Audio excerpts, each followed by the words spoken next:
Here's a guy who is very familiar with this ballpark and all-star games as well. George, first of all, talk about the fact that the game is here in Kansas City. It's been a long time since it's been here. The park in some ways looks the same, but in other ways there's a lot of differences from when you played here. Well, yeah, they have grass instead of turf. They have bleachers now in the outfield rather than just a big grass hill. But having the All-Star game back in Kansas City, I wasn't here in '73. I was in Omaha in AAA right up the road, about 2 hours and 45 minutes, and probably watched the game on TV. Never seen the stadium prior to that, and said, boy, someday I hope I get a chance to play there. And little did I know at that time that I was going to play 20 years here and have so many wonderful memories of this ballpark. But the impact that this has had, we haven't had this much baseball excitement in July in Kansas City in a long, long time. And yesterday, for instance, at the Futures game, which I had the opportunity to manage for the American team, the Team USA, there was 40,000 people here. It broke the all-time attendance record for a Futures game. And that shows you how starved these guys are to see good baseball. And the town is just abuzz right now. It's so excited to host this game, and hopefully it won't be another 73 to 2012. You do the math.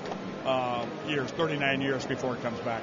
You mentioned you had a chance to manage the American team yesterday, so you did have a chance to see Blue Jays prospect Anthony Gose. What were your impressions on him? We saw the great catch he made. What did you think of him? I watched him take. I didn't know any of these guys. Now I don't know any of them beforehand. I'm sitting around. I knew three guys in the future game. The Kansas City Royals had the starting pitcher for the World Team, the starting pitcher for the USA team, and our right fielder was Will Meyer. Anthony Gose, I watched infield just to get a view of what these guys could do, and I watched him throw the ball third base in infield practice. I go, wow, that guy's got a cannon. And then I watched him throw another one. Then I saw him throw some home. He made that catch in the right center field yesterday in a full sprint, 1 out, runners on first and third. A guy crushes one to right center. He goes back, dives, catches it, gets up, and I thought his arm was strong enough maybe to throw the guy out at first. It was still a pretty close play, but was very, very impressed with the kid. I got a chance to talk to him a lot. Managing one of these games, you try to get everybody at least 2 at-bats. So we kind of had our rotation, how we were going to do it.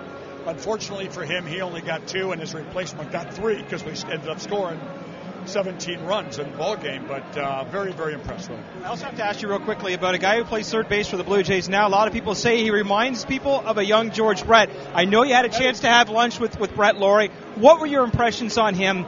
And I know he was really thrilled with getting a chance to have lunch with you. Well, Buck Martinez, an old roommate of mine and a very, very dear friend who does the announcing and ex-manager of the Blue Jays, called me up before the Blue Jays came in town and said, hey, I'd love for you to have lunch with our third baseman. Have you ever heard of him? I said, no, I've never. Who is he? And he told me his name was Brett Lawrie. He and the catcher and I and Buck went out and had lunch one day in Kansas City when they were in town. Very impressed. And ever since then, I've been following him. I have an iPad, and I can watch a condensed game in like 8 minutes. And I can pull up all the highlights of the Blue Jays. So every day now I go to the highlight reel, and I see, okay, does Brett have any highlights? He does play the game very similar to me, all out. I don't think he's ever going to be the type of guy that's going to hit a ground ball to shortstop and jog to first. I don't think he's ever going to be the type of player that's going to hit a fly ball, throw his bat down, and jog to first base. He's going to run like it's a base hit. He's going to stretch singles and doubles. He'll break up double plays. He'll go first to third. Plays very, very aggressive on the bases, much like I did.